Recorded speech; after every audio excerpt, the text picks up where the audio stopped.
Okay, we have a Lexus here. I think I finally come across a Lexus which is ticking most boxes. Generally I'm not over keen on these cars because I think they're a bit overrated, but this one seems to be pretty good, and I am struggling to find many negatives with it. But I'll tell you what, I am going to start with the negatives. The first negative is this push button start on this. That's going to be the most irritating I could ever come across, and I will show you why. If I turn the car off now,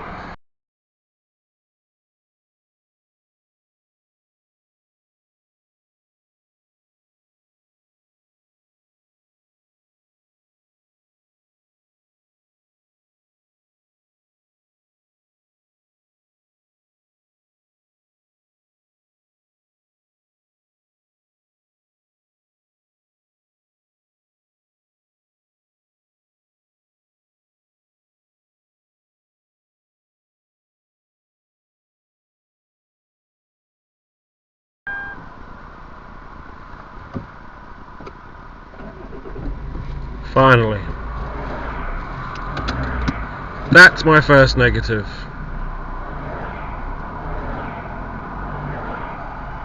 The second negative is the engine doesn't have any power. Do a 0 to 60 test. 3, 2, 1, go.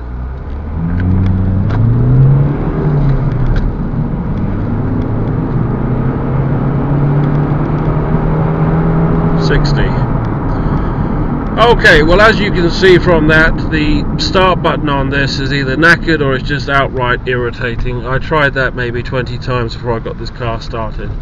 Now, fortunately for me, there was no car coming up behind me, but if there had been, it could have caused mayhem. It could even have caused an accident. Breaking down on a motorway or something like that. For heaven's sake, that is just crap. Now, this car has got a better build quality to what I normally experience in the Lexus. Even simple things like the dashboard feels like it's more solid. It actually feels like it's carved out of solid rubber. The only thing that feels a bit tacky in here is this little trim around the monitor here. It feels a bit Nissan plastic-ish. Steering wheel's sewn leather, stitched leather, feels good. Steering on this is very responsive. There is a bit of a play in the steering wheel, a bit of lag, which is unusual because I've done 40,000 miles, but I can move the steering wheel without moving the wheels, which is a bit disconcerting really when you think about it. Give it a bit of a wiggle. The car doesn't have much roll, but it seems to roll and sway at the meander at the same time. That causes a counter reaction when you do that, which is quite disconcerting again, because it means the car's going to counter affect any sudden moves I make, like emergency swerves. Wing mirrors are huge. We like that. We like to see where we've been. It's very important to see what's going on around you. Rear view vision is obstructed by the headrests. If I had 3 people in the back, I'm not going to be seeing a lot out of that back window. Sorry. Climate control, navigation, everything's here. This is a 6-speed. You do need that 6th gear on this gearbox, and it does make a big difference. Instrument cluster, beautifully laid out. Even that illumination works well in the daytime. I mean, it's so clear, precise, fantastic. Steering wheel doesn't obstruct it either. It's a very smooth drive. Really nice drive, this car. Great driving position. As I say, if it wasn't for this bloody button and the fact that the engine is so pathetic, this would be a really top car.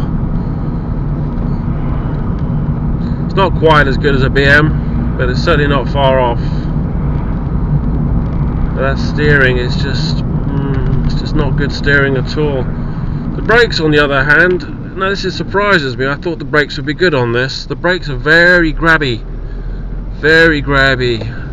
That's a very bad sign for a car. You know, Lexus, at the end of the day, are supposed to be a high-end producer now, but to be honest, their cars really are not quite cutting the grade or the standard that they have to be awarded a pedigree status.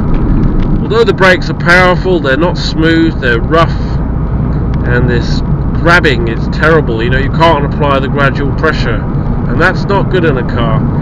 This car is very good, but it's by no means brilliant. If you're thinking about taking one of these for a test drive, I think the older car you get, the more problems you're going to have. And the reason why I say that is I think you're going to have problems with your steering. I think you're going to have problems with the brakes. If you're going to get a Lexus, you're better off getting one that's fresh and new, because anything that's used, I just don't think it's going to have any longevity to it.